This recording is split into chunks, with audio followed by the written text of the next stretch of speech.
SLT Mobitel, the connection. මෙම විශේෂ Sunlight නිෂ්පාදන මිලදී ගෙන ශ්‍රී ලාංකේය මනුදම්වියමන අපි සවිමත් කරමු. Sunlight care.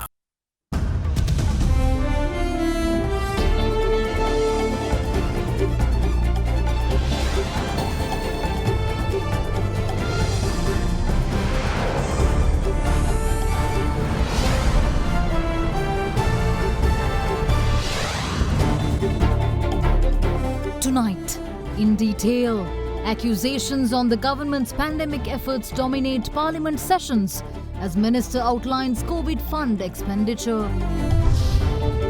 All for one, as yesterday's cases near the 2,000 mark, epidemiology chief calls for a combined effort to curb the spread. Most important thing at this moment is to at our best as a whole of society approach. All the people should gather together.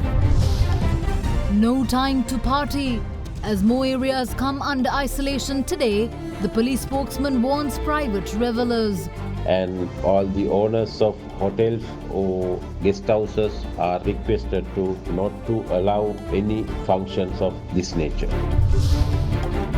Turned around, the Sri Lankan Navy thwarts the entry of 11 Indian boats into Sri Lankan waters. Navy was not clear about their intention. However, they were intercepted and prevented entering further into the Sri Lankan waters.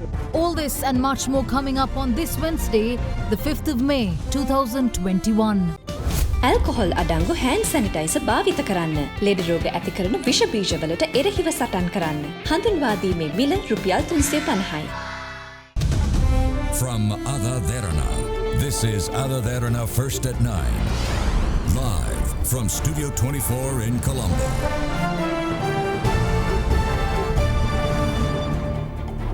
Good evening and welcome to First at 9. I'm Shanella Fernando in your top stories for tonight. Responding to the opposition during the adjournment debate in Parliament today on the COVID-19 situation in the country, State Minister of Production, Supply and Regulation of Pharmaceuticals, Professor Channa Jayasumana brushed off claims of the government having a negligent approach towards the COVID-19 pandemic. Also speaking in Parliament, Ilangai Tamilarsa Katchi parliamentarian M.S. Sumandiran accused the government of poor decision-making during the pandemic situation and putting the lives of its frontline workers in peril. He also urged the government to draft and pass legislation necessary to tackle the ever-spreading coronavirus, insisting that bad decisions will spell doom for the country. When the health professionals and others who are battling this virus are taking enormous risk and are in the front lines, the decision-making processes of the government seems to have put even their lives at peril. There is no proper decision-making process, and that is why we asked more than a year ago that there needs to be a specific law to deal with this situation. The Public Security Ordinance is designed to deal only with public security and maintenance of public order, not designed to deal with large-scale health emergencies like this. Quarantine and Prevention of Diseases Ordinance is archaic. The scale of emergencies should not be managed merely by regulations under that ordinance. There must be laws. We have encouraged the people to abide by these regulations because it is necessary in the interest of public health to abide by this, but it must also be lawful. I have already said that it is the government's mismanagement of this issue that we are facing a third wave. Even the vaccines were mismanaged. It is important to bring a lockdown for the whole country to manage the third wave. Government must take those actions, but must do it also lawfully. At a COVID committee meeting held on the 21st of April, the clinicians reported to the SLMA the observations of the rapidly increasing number of COVID-19 positive cases and need for oxygen and increasing needs of intensive care units and the increasing number of positive reports at the lab settings. Further, it was also highlighted that the already allocated ICU beds for COVID-19 patients are all occupied at present. So there is a serious situation developing. Association of Medical Specialists. Anaturangivim keepak karana. At this moment, we don't see any pragmatic strategy in place to face eventualities. Unfortunately, we seem to have failed to learn lessons from our neighbor India to avert such crisis. We wish to stress that we have already reached alarming figures if the number of cases per 1,000 people are calculated. So this is a serious problem. If we really look at the number of patients per 1,000 positive cases, we are are in a worse situation than India. That is what the Association of Medical Specialists are saying. For this, we need to utilize the services of relevant experts in these fields to design and implement the best national plan, and it should be kept strictly apolitical. If such action is not taken in this crucial juncture, we will be another nation who has planned to fail as we have failed to plan. In response to the opposition, State Minister of Production, Supply and Regulation of Pharmaceuticals, Professor Channa Jayasumana, called the opposition a failure for not being able to come up with productive suggestions to better handle the pandemic. මම දැක්ක හර්ෂ සිල්වා ගරු මන්ත්‍රීතුමා කියනවා පුවත්පත් වාර්තාවක් උපුටා දක්වමින් පාස්කු ප්‍රහාරය නොසලකා හැරියා වගේ නොසලකා හැරීමක් අපි අප්‍රේල් 8 වෙනිදා කරා කියලා. සම්පූර්ණ අසත්‍යයි. ඒ වගේ මේ එස්ජීන් ඩ්‍රොප් එක දැකපු පළියට ඒක බ්‍රිතාන්‍ය ප්‍රභේදය කියලා කියන්න බෑ. ඒ සඳහා තවදුරටත් අපි කියනවා ජීන් සීක්වන්ස් කියන ක්‍රියාවලිය කරන්න ඕන.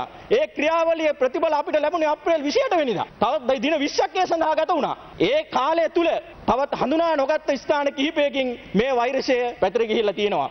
ඒක අපේ රජයේ වරද්දක්වත් සෞඛ්‍ය අමාත්‍යාංශයේ වරද්දක්වත් ආරක්ෂක අංශවල වරද්දක් හැටියටවත් උවා දක්වන්න බෑ. එන්නද ලක්ෂ 6ක අඩුවක් තියෙනවා. දැන් අහනවා මේක ගේනවද නැද්ද? ඇනගන්නවා අපි. ආණ්ඩුව ෆේල් නෑ කිසිසේත්ම අපි ඉඩ තියන්නේ නෑ ඒකට. අපි මේ වෙනකොට ඉන්දුනීසියාවත් එක්ක සහ තවත් රටවල් ගණනාවක් එක්ක සාකච්ඡා කරගෙන යනවා. මේ එන්නත් ප්‍රමාණය අඩුම ගානේ අපිට ලක්ෂ 6ක් ලබා ගැනීම සඳහා අපි හිතනවා අපිට සුබවාදී ප්‍රතිඵලයක් ලැබෙයි කියලා. සයිනෝෆාම් වෙන්නත් මාත්‍රා ලක්ෂ 6ක් අපේ රටට ගෙනාවා. ඒක ගෙනීම සඳහා බරපතල විරෝධයක් මතු කරා. සයිනෝෆාම් වෙන්නත මේ වෙනකොට චීන ජාතිකයන් 2500කට වැඩි පිරිසකට පළවෙනි මාත්‍රාවක් දීලා දෙවෙනි මාත්‍රාවක් දීලා තියෙනවා. ඒ කිසිම කෙනෙක්ගෙන් අතුරු ආබාධයක් වාර්තා වෙලා නැහැ. සජිත් ප්‍රේමදාස මැතිතුමා ලැජ්ජ නැති වැඩක් විපක්ෂ නායකයා විදියට කරා. එන්නත් ටික හවස ලැබෙනවා කියලා හොඳටම දැන මොස්කව් නගරෙන් ප්ලේන් එකට පැටවුවට පස්සේ රුසියානු තානාපතිවරයා ළඟට ගිහිල්ලා කිව්වා එන්නත් ටික දෙන්න කියලා. ලැජ්ජයි. ඊයේ පැන නැගුව ප්‍රශ්නයක් කොවිඩ් අරමුදල ගැන. කොහෙව සල්ලි? කොවිඩ් අරමුදලේ අපිට ලැබිලා තියෙනවා සමස්ත වශයෙන් රුපියල් මිලියන 1752ක මුදලක්. එයින් අපි වෙන් කරලා තියෙනවා ආරම්භයේදී PCR පරීක්ෂණ සඳහා රුපියල් මිලියන 42ක්. ඒ වගේම තමයි සෞඛ්‍ය අධ්‍යාපන කටයුතු සඳහා සහ ඒ එන්නත් කරන වැඩපිළිවෙල පිළිබඳව දැනුවත් කරන්න ඒ සඳහා මිලියන 67ක්. ඒ වගේම තමයි ආරම්භයේදී කොරෝනා රෝගීන් ප්‍රවාහන කටයුතු සඳහා මිලියන 38ක් හැටියට අපි ගෙවීම් කරලා තියෙනවා මිලියන 148ක්. ඒ වගේම තමයි වැක්සිනේෂන් එකේදී අපි කාඩ් එකක් දුන්නා අපේ රටේ ජනතාවට. ඒ මුද්‍රණය කිරීම සඳහා සමස්ත හැටියට අපි රුපියල් මිලියන 41ක් වැය කරලා තියෙනවා. ඒ සඳහා මුදල් ලබා ගත්තෙත් මේ අරමුදලෙන්. ගිලන් රට 10ක් මිලදී ගැනීම සඳහා රුපියල් මිලියන 194ක මුදලක් ගෙවීමට තියෙනවා. මේ ටික එකතු කරාට පස්සේ අප්‍රේල් මාසේ 30 වෙනිදා වෙනකොට රුපියල් මිලියන 1368ක මුදලක් අරමුදලේ තියෙනවා. ඒ සල්ලි කවුරුත් හොරකම් කරලා නැහැ. මේ විවාදයේ දින දෙකක් තිස්සේ විපක්ෂය ලබා ගත්තට කිසිදු සාධනීය කිසිදු ධනාත්මක දෙයක් ඉදිරිපත් කරන්න උන්ට නොහැකි වුණා. ඒක නිසා විපක්ෂය fail. Follow me into the jungle. අමුතු කේක් එක තියාරා. කියලා හැදෙවෝ වගේ. With a rapid surge in COVID-19 infections in Sri Lanka, Chief Epidemiologist Dr. Sudat Samaravira says that a whole-of-society approach is needed to address the situation. Dr. Samaravira went on to say that the Sri Lankan government is spending its funds that could be used for the country's development drive on its treatment and testing facilities deemed essential for the health sector to curb the virus spread. Once again, the country recorded a significantly high number of COVID-19 cases yesterday, edging closer to the 2,000 mark with 1,914 cases.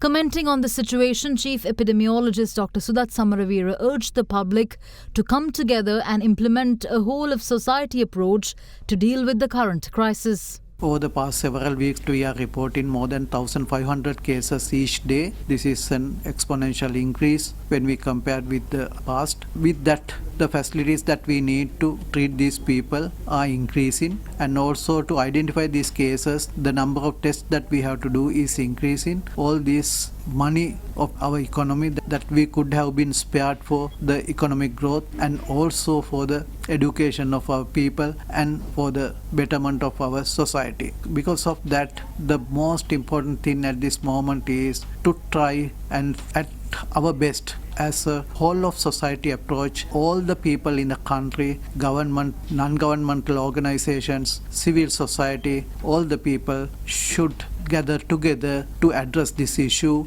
in order to minimize the number of cases that report in daily, and with that to control the COVID-19 very effectively and to continue our economic activities and also our normal day-to-day activities. Meanwhile, among yesterday's cases, 1,860 were reported across 24 districts, while the remaining 54 were foreign arrivals. This time around, the highest number of cases were reported from the Gampar district, with 542. In the Gampar district, the highest number of infections were reported from the area of Dompe, with 113. In addition, a further 531 infections were recorded from the Colombo district, of which the highest was reported from the Casbava area with 149. In terms of the other districts, 116 infections were detected from Kalutara, 112 from Gaul, 85 from Kandy, 74 from Matale, 69 from Hambantota and 46 from Nurelia. A further 39 cases were detected in Polonarwa, 38 in Jaffna, 30 from Badulla and 25 from Anuradhapura. The remainder of 153 cases were reported from the 12 remaining districts. In the meantime, 11 more COVID-19 fatalities were reported during the day, increasing the country's total to 720. Meanwhile, working in line with the government's efforts to expand the country's treatment facilities, the Sri Lanka Navy has set up an intermediate care centre at the Busa Naval Base in the Galle district yesterday. The intermediate care centre consists of 12 wards with 150 beds, as well as a 12-bed high-dependency unit. Further, the centre, which is manned by 2 doctors, began receiving patients from yesterday. In the meantime, establishment of more COVID-19 treatment centres are underway in several areas of the country. Accordingly, construction of a special COVID-19 treatment centre comprising of 70 beds is underway at the district hospital premises in Piliyandala. Further, another treatment centre is under construction at the district hospital in Hinguraggoda. In other news, several locations in Colombo were subject to disinfection by the Colombo Municipal Council's fire department yesterday. Meanwhile, with the detection of 1,897 COVID-19 patients today, the total number of active cases in the country increased to 16,692. In addition, the number of recoveries from the virus surpassed the 100,000 mark to stand 100,075 after 922 patients were discharged from treatment centres during the day. Police media spokesperson DIG Ajit Rohana says that stern action will be taken against any individual or group of individuals involved in organising gatherings at a time they are banned as per quarantine regulations issued by the Director General of Health Services. Further, DIG Rohana also said that the police are seriously monitoring the situation by deploying additional police officers in both uniform and civis. In order to contain the virulent spread of COVID-19 in the country, several areas that reported a surge in COVID-19 infections were brought under isolation at 6:30 am today. In the Colombo district, the Gramaninadari divisions of Pamano in Maharagama, Honantara North, Honantara South, Deltara West and Deltara East in Piliyandala were isolated this morning. Further, the Kuttivilla Gramaninadari division in the Kirinivilla police area in the Gampar district too was isolated.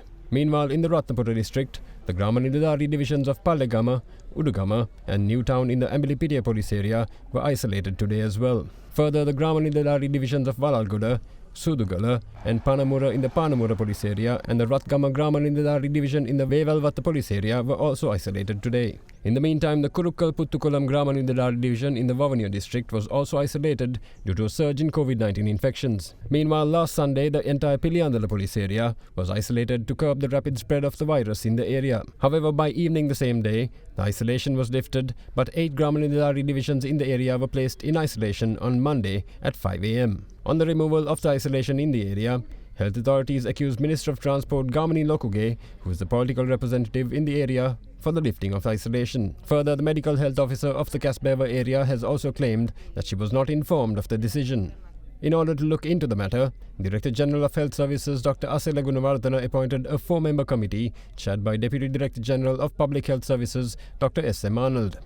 The committee appointed arrived in Piliyandala today for an inspection. During the inspection, they gathered information from the medical health officers of Casbeva and Piliyandala, as well as the area PHIs. Speaking on this matter further, Director General of Health Services Dr. Asela Gunawardana says that necessary steps will be taken as per the recommendations submitted by the 4-member committee. In other news, the dedicated economic centre in Dambulla, which was closed on the 26th of April following a surge in COVID-19 infections, reopened this morning. Following the reopening, steps were taken by health authorities to close 5 shops for their failure to adhere to health and safety protocols. Still the risk is there. Because of that, we should be very careful. We know that lot of people are gathering daily at this place. Farmers are coming to sell their products, and also many people come here from all over the country to buy vegetables. So with that, this is a very good opportunity or very good ground to spread the disease throughout the country if there are COVID-19 patients among the people who are coming to the economic center. Because of that, we should be very careful and we should behave there very responsibly. In the meantime, several police operations were worked off last night in the Western Province to nab quarantine law violators. Speaking on the operations, police media spokesperson DIG Ajit Rohana warned people planning gatherings at hotels or other public locations that they will be dealt with according to the law. Officers in charge of police stations and senior police officers have been instructed to conduct constant raids in respect of such. The police are deploying officers in uniform and in plain clothes in order to apprehend the persons who violates the health guidelines, and if a person violates, they could be dealt with the quarantine law. In addition to that, the relevant provisions of the penal code. If a person has given a place or premises, house, hall or any other space, that particular premises would be shielded, and apart from that, if a vehicle has been used to commit such offences, the vehicle would be taken into police custody. In addition to that, police are going to conduct constant mobile patrols and motorcycle patrols in order to prevent such events. So therefore, general public are kindly requested to not to involve in such activities, and all the owners of hotels or guest houses are requested to not to allow any functions of this nature. 86 Indian aboard 11 fishing vessels were intercepted by the Sri Lanka Navy in the northern seas yesterday. This came at a time in which efforts are taken by the Sri Lanka Navy to block the entrance of illegal migrants to the country, mainly from India, who may pose a significant risk to the public. Speaking to First at 9, Navy media spokesperson Captain Indika De Silva says that the Navy is still unclear on the intention of the Indian crew and that all 86 of them were sent back to India after informing the Indian High Commission in Colombo. With the COVID-19 situation in India having reached a major crisis level, there are serious concerns about the possibility of illegal migrants entering Sri Lanka through sea routes. With the Sri Lanka Navy having responded to the situation by increasing offshore and onshore patrols, the move seems to have paid off, with reports of 11 Indian fishing vessels having been intercepted with 86 Indian nationals on board. With that, we spoke to Navy spokesperson Captain Indika De Silva on the issue. In the light of the fear of illegal migrants coming to the country through sea route, Navy decided to increase patrol along the northwest and the northern borders. In this case, we used ships and fast gunboats along the international maritime boundary line, extending from Chilau to north of Point Pedro, and fast attack craft and the coastal patrol craft, inshore patrol craft, some in between a shoreline and the international maritime boundary line. To augment the security in this area, the ships and craft from Trincomalee were attached to Kankra, and some ships and craft from Colombo also sent to south of Mannar patrol to augment the security in these areas. Apart from that, Navy also deployed personnel on shore, and there were increased foot patrols, and on selected locations, Navy established some of the coastal observation points to curb any migration attempts through the sea route. In the backdrop of this, yesterday in the morning around 6:30, the Navy intercepted a group of 11 Indian fishing vessels in Sri Lankan waters south of Mannar. These 11 boats, there were 86 men.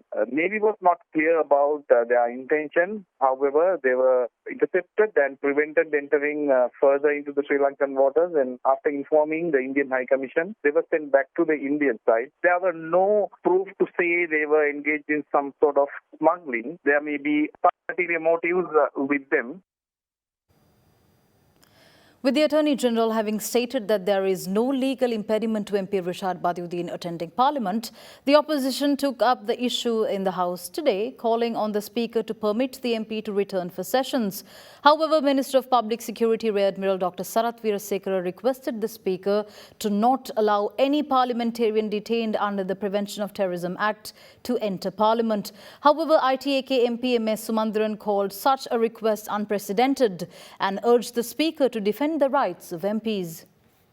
All Ceylon Makkal Congress leader Rishad Badiuddin was taken into custody on the 24th of last month by the Criminal Investigation Department under the Prevention of Terrorism Act. The parliamentarian, whose 72-hour detention was extended under Article 9(1) of the PTA, did not make an appearance in Parliament yesterday, leading to questions being raised by members of the opposition whether this constitutes a violation of his parliamentary privileges. When parliamentary sessions commenced today, Minister of Public Security Rear Admiral Dr. Sarath Weerasekara requested the Speaker to not permit any parliamentarian detained under the PTA to attend sessions until probes are concluded on national security grounds. I would like to draw your attention to the fact that Honourable Rishad Badiuddin, he has not been brought into Parliament, and we raised this issue at the Business Committee, and I want to reiterate the fact that it is incumbent upon your good self to protect the rights of members of Parliament.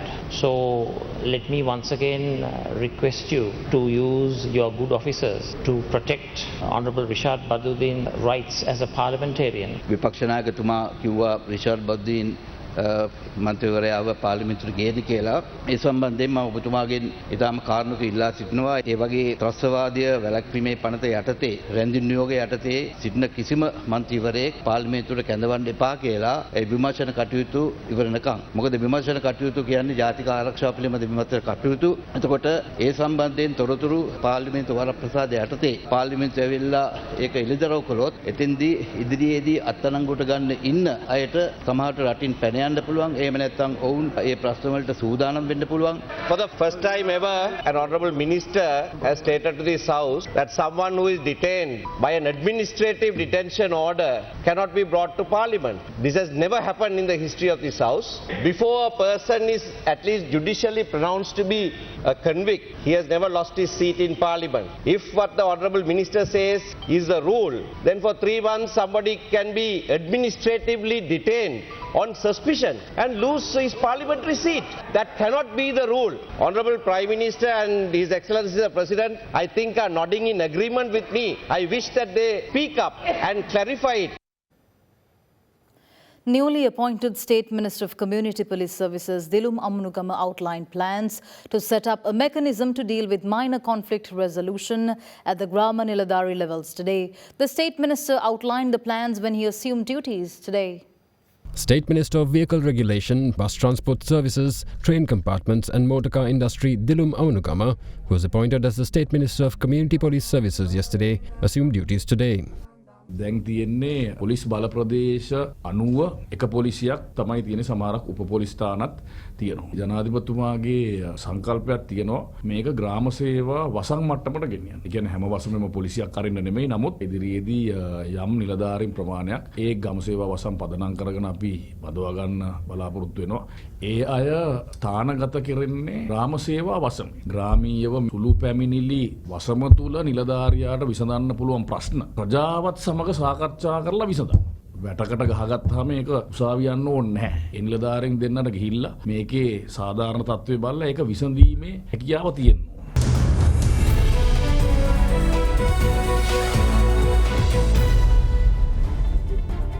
In your business news, headline inflation for the month of April has declined year-on-year to 3.9%, driven by decreases in the price of food category items. Further, food inflation too showed a marginal decline to 9% in the month, from 9.6% compared to the month of March. Headline inflation, as measured by the year-on-year change in the Colombo Consumer Price Index, decreased to 3.9% in April 2021, from 4.1% in March 2021. This was driven by monthly decreases in the prices of items in the food category. Meanwhile, year-on-year food inflation decreased to 9% in April from 9.6% in March, while year-on-year non-food inflation remained unchanged at 1.8% in April. In addition, the change in the CCPI, measured on an annual average basis, decreased marginally to 3.9% in April from 4% in March 2021. Further, the monthly change in the CCPI recorded a marginal decline in April due to price decreases observed in items in the food category. Within the food category, prices of coconuts, vegetables, red onions and big onions decreased in April. Meanwhile, prices of items in the non-food category recorded an increase during the month, mainly due to the price increases observed in the transport subcategory. Further, year-on-year core inflation, which reflects the underlying inflation in the economy, decreased marginally to 3% in April from 3.1% in March. In the meantime, annual average core inflation remained unchanged at 3% in April. The old share price index gained by 45.85 points to end at 7,157.30, while the S&P SL 20 index of more liquid stocks ended at 2,836.50 following a surge of 20.56 points. Market turnover was 890 million rupees. Now here's Dimantha Matthew with your daily report on the day's market performance.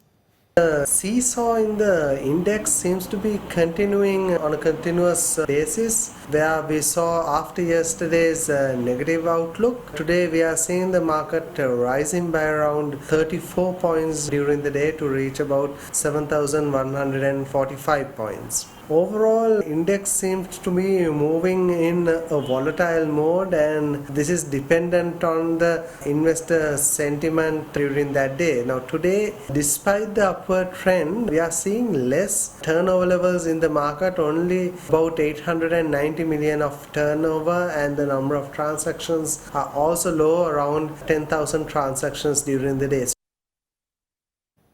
The rupee closed marginally down at 199 rupees and 94 cents to the US dollar today, after closing at 199 rupees and 90 cents yesterday. Let's now take a look at how the rupee traded against other major currencies during the day.